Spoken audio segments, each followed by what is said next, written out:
It is a Monday morning, the 2nd of May 2022. Today I'm starting to do this blog also in English. In Afrikaans it is known as Briekmerke. In English it will be known as Skidmarks. The skidmark for today is something that I think many South Africans are struggling with. And that is that we grew up, especially the people that were born in the 50s and 60s.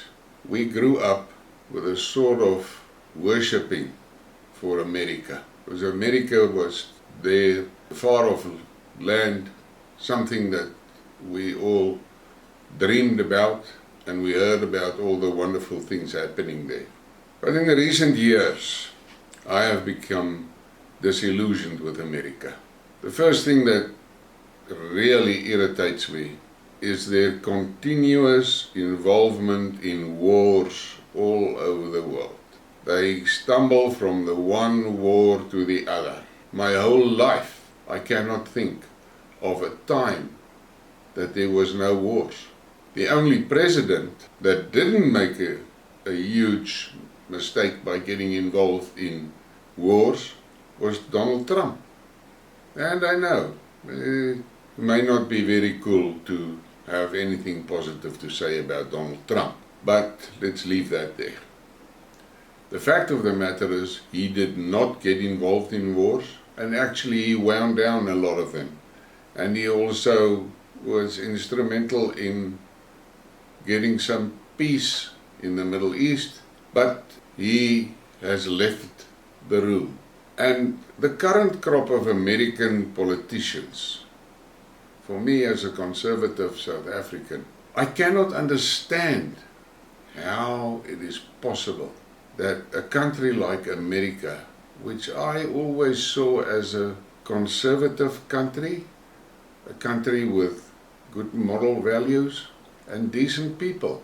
But if I look at the people in charge today, the things that they are promoting, it is absolutely insane.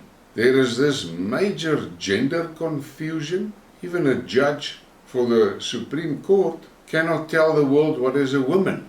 Then we have all those cross-dressers and pedophiles and people that are, as we would say here in South Africa, they are crazy.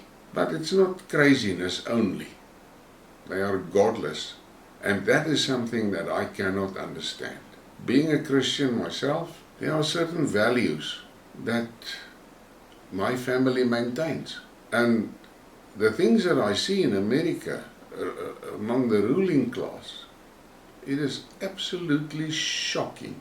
What I cannot understand is that the average American citizen can look at what their Congress is doing and see how billions of dollars are being dished out on causes that does not bring one single positive result to the lives of the average American. Why? Why? Why? I cannot understand how the population can accept that. Yes, I can understand that there is liberals and there is Republicans, Democrats and Republicans. But at the end of the day, giving billions of rands, dollars, not rands, dollars, billions of dollars to Ukraine, how does that make the lives better of the people staying in Detroit or staying in Washington or staying in wherever? Where is the advantage? And then you must take this into consideration, that this money splurging is happening against a backdrop of a country that has a massive debt problem. I cannot understand it.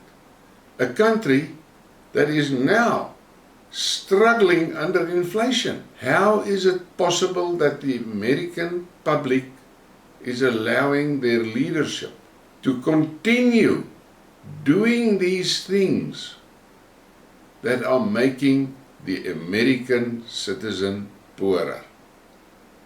How is it possible Those people are supposed to be representatives of the public, representatives of the people.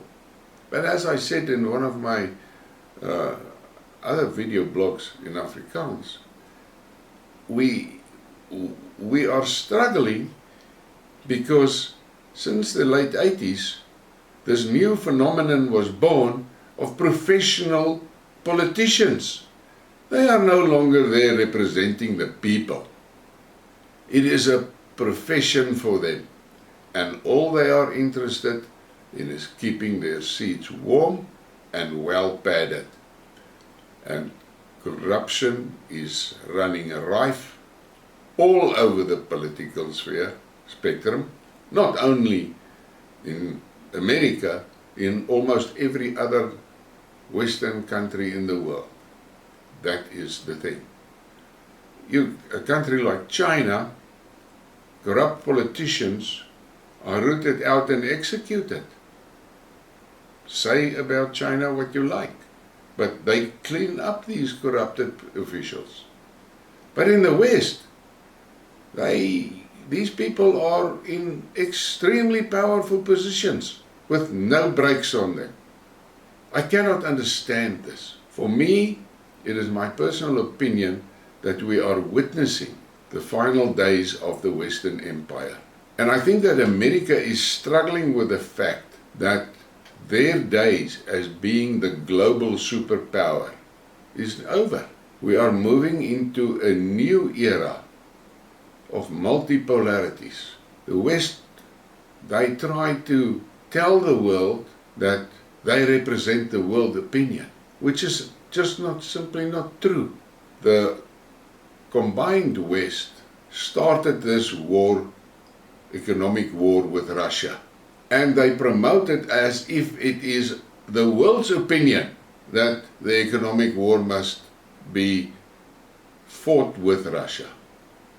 But if you look at the facts and you look at the realities, this world that the West is talking about represents less than a quarter of the population of the world.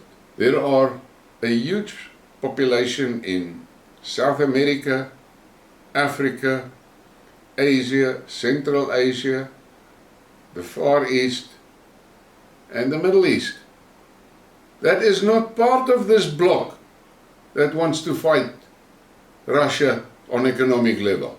And they are huge numbers.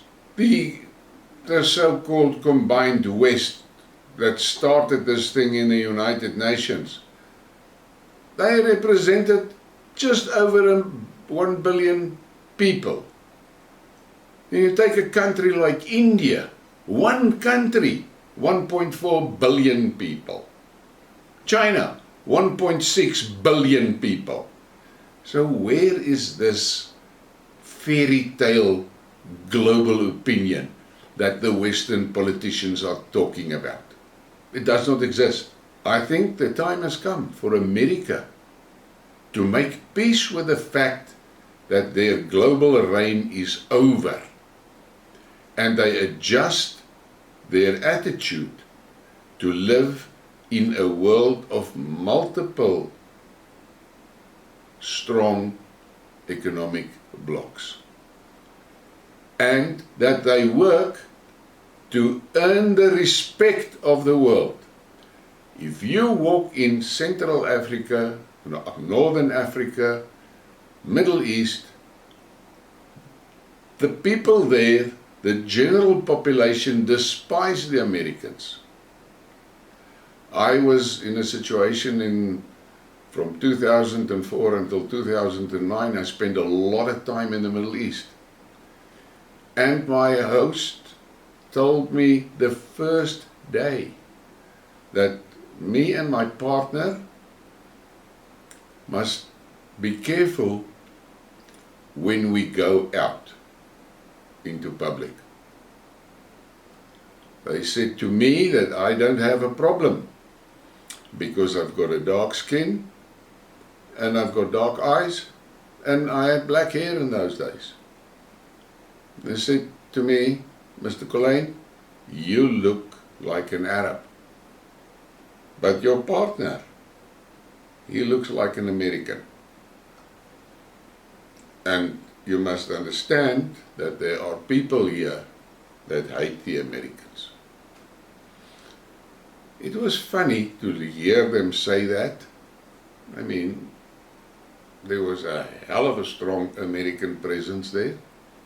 And I had to think about it. But if I look what is happening in Ukraine today, I mean, you see these jokes, memes on Twitter, on Getter, about the money laundering with Pelosi and Zelensky standing in front of a laundromat.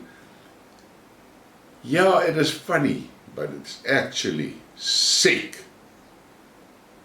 The population of America knows what is going on there, but yet they do nothing about it. The politicians have got a free rein to continue with that. So, on this Monday morning, I have to make peace with the fact that America is not the America that I grew up to. Almost hero worship. America has become corrupt and immoral. And I don't know how this is going to stop. I don't know.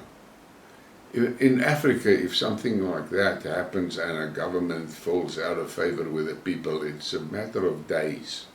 And there's a military coup. And all that corrupt leaders is out and taken out of power, and there's a new military government ruling them until there's an election. Now, Africa is not a good example for democracy, but that's how it works. But I don't think that the Americans have got the guts to do what needs to be done to save their country. Think about it. I may sound like a rambling old man, but just think about it for a moment. Think about the things that is happening. Think about the moral decay of your society. And ask yourself, is this a society in which I want my children to grow up? I definitely don't want my children to grow up in America under those conditions. But let's see where this ends.